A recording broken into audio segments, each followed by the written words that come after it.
السلام عليكم ورحمة الله وبركاته. ازيكم يا حبايب قلبي؟ عاملين ايه؟ اهلا بكم في فيديو جديد النهارده. زي ما انتم شايفين كده هنعمل مع بعض البسبوسه القمر بتاعتنا الحلوه دي. زي ما انتم شايفين كده طبعا جميله جدا وحلوه قوي وتكلفتها سهله. هي بسبوسه جاهزه، مش بسبوسه يعني اللي هي السميد السايب، لا دي اكياس كده. هتشوفوها معايا في الفيديو، بصراحه هتعجبكم جدا. طريقتها سهله ومش مكلفه خالص ومش بتاخد اي حاجه. زي ما انتم شايفين كده، بصوا عامله ازاي. بصراحه كانت حاجه جميله جدا.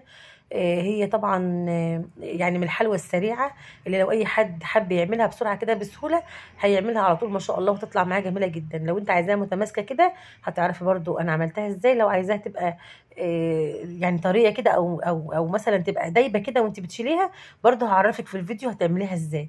زي ما انتم شايفين كده، بصوا اهو ما شاء الله، شايفين كده حلوه جدا ازاي ما شاء الله. بصوا اهي، شايفين شكلها جميله جدا جدا جدا. بصوا بقى اوريها لكم دلوقتي اهي.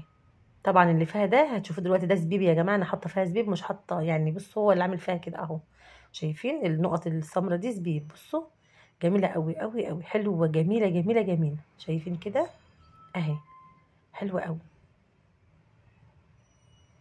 بصوا جميله جدا ومسكره وحلوه وسكرها مظبوط خالص خالص خالص. شايفين اهي، بصوا عامله ازاي مرمله خالص ازاي اهي. شايفين جميله جدا جدا جدا اهو. بصوا نقول بسم الله الرحمن الرحيم ونبدأ بقى في المقادير بتاعتنا زي ما انتم شايفين كده مع بعض. أول حاجة معايا عشان نعمل الشربات بتاعنا هنجيب مع بعض كوبايتين كده من المية العاديين خالص اهم زي ما انتم شايفين كده، وكوباية من السكر. ومعايا الحلة اللي هرفعها على النار بتاعتي. وطبعا هحط مع الشربات فانيليا، واحط معاه عصرة ليمونة صغيرة. اول حاجه بقى ببتدي ان انا اجيب الكاسات الميه الاتنين اهم او كوبايتين ميه زي ما احنا شايفين كده. وببتدي ان انا احط معاهم كوبايه من السكر اهو.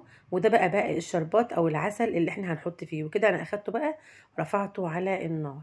هبتدي بقى ان انا احط معاه الفانيليا دي والليمونه او عصره ليمونه صغيره كده اول ما يطلع من الايه من وبعد كده بطفي عليه بقى وخلاص، وبسيبه اول ما يغلي كده غلوتين ثلاثه، لان الشربات بتاع البسبوسه بيبقى خفيف شويه.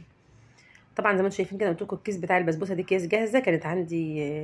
يعني مش شاريه، كانت شاريها من زمان يعني، كانت عندي من زمان فقلت اما اعملها. طبعا زي ما انتم شايفين كده قلت لكم ان هي ممكن تقراي انت التعليمات بتاعت كيس البسبوسه من ورا وتمشي عليه. طبعا انا عندي بقى لكل كيس بسبوسه هياخد 3 معالق من السمنه. زي ما انتم شايفين كده بدات ان انا اسيحها بقى في الميكرويف شويه كده، وارجع لكم تاني اول ما ايه ما اسيحها. طبعا انا عندي الطاجن التاني ده اللي هو اللي هحط فيه في الفرن. طبعا حطيت فيه شويه سمنه كده، وبدات ان انا يعني ادهنه كده من تحت عشان اجهزه معايا يعني. بدات طبعا ان انا احط الاربع معالق سمنه. طبعا كل كيس بياخد معلقتين، او لو انت عايزاها سمينه قوي حط 3 معالق تمام كده. طبعا في الوقت ده بقى انا هبتدي ان انا اخلي السميد كله يتغلف بالسمنه بتاعتي. بصي بقى، لو انت عندك لبن يبقى حلو قوي معاكي، يعني بتبقى طعمها جميل جدا. ما عندكش لبن اتصرفي زي ما انا اتصرفت، وحطي بقى ايه كوبايه ميه، او يعني شويه ميه، نص كوبايه ميه، ربع كوبايه ميه، على حسب ما العجينه تبقى في ايديك. انا مش عايزاها تبقى معجونه قوي، ومش عايزاها في نفس الوقت تبقى تبقى نشف يابسه او تبقى ناشفه او لا، انا عايزاها تبقى حلوه كده زي ما انتم شايفين اهو. بصوا هبتدي بقى ان انا احط معاكم. شوف هحط بقى ان شويه ميه حوالي، يعني ايه هم اخدوا مني حوالي ربع كوبايه من الميه. اخدوا مني حوالي ربع كوبايه من الميه، وبعدين دوبتهم كويس. وبعد كده بقى بدات ان انا اجيب معايا شويه من من الزبيب كده. اي مكسرات انت عايزاها بقى، عايزه تحطي زبيب، عايزه تحطي لوز، عايزه تحطي فستق، براحتك خالص اللي انت عايزه تحطيه. عايزه تحطي لوز او عايزه تحطي بندق عادي، حطي اللي انت عايزه تحطيه يعني تمام كده اهو. بدات ان انا احطها كده في البايركس بتاعي بعد ما دهنته طبعا بالسمنه.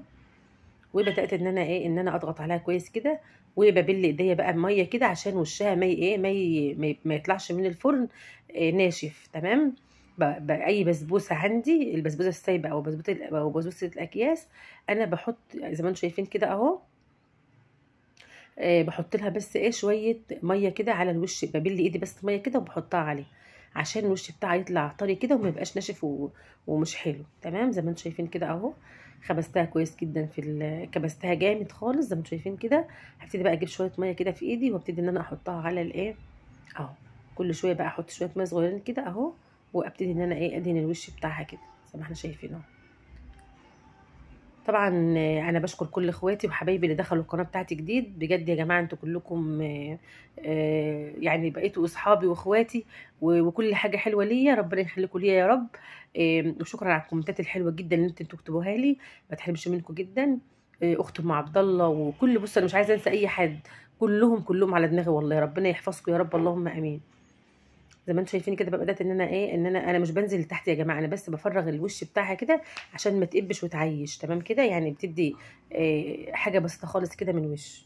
وبعد كده بقى بحطها في الفرن بتاعنا عادي.